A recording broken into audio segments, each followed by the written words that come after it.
बिस्मिल्लाहिर्रहमानिर्रहीम।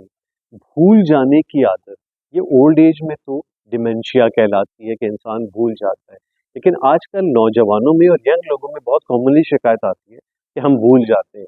कभी घर से वॉलेट लेना भूल गए, कभी फलां चाबी भूल गए, कभी कुछ भूल गए, कभी कुछ भूल गए, सफ़र में निकले तो फलां चीज़ भूल गए। एक्चुअली ये याददाश्त की खराबी नहीं होती, ये गैर मुनज़्ज़म जहन की निशानी होती है। जब आप एक साथ बहुत सारी चीज़ें कर रहे होते हैं तो लामहला आपके जहन से कोई ना कोई चीज़ निकल जाएगी।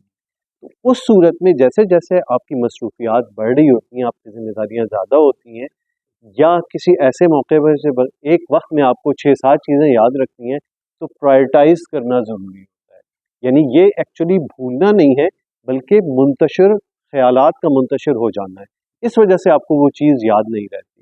इस सूरत में ज़रूरत इस बात की होती है कि अपने आप को ऑर्गेनाइज करें, अपनी चीज़ों को स्टेप वाइज जहन में रखें। आप रोज़ाना कहीं ऑफिस जाते हैं, कुछ चीज़ें जो ज़रूरी होती हैं उनकी एक जगह बना लें, उनको जाते हुए एक नज़र वहाँ से देख लेना ज़रूरी है। हाँ, आप जल्दबाजी में रहेंगे, मुंतशिरुल ख्याल रहेंगे, तो यकीनन कुछ ना कुछ भूल जाएंगे। तो ये समझना बहुत ज़रूरी है यंग लोगों के लिए। जब मसरूफियात बढ़ रही हैं तो अपने सिस्टम को, अपने निज़ाम को ऑर्गेनाइज करना शुरू करें। शुक्रिया बहुत बहुत सुनने का।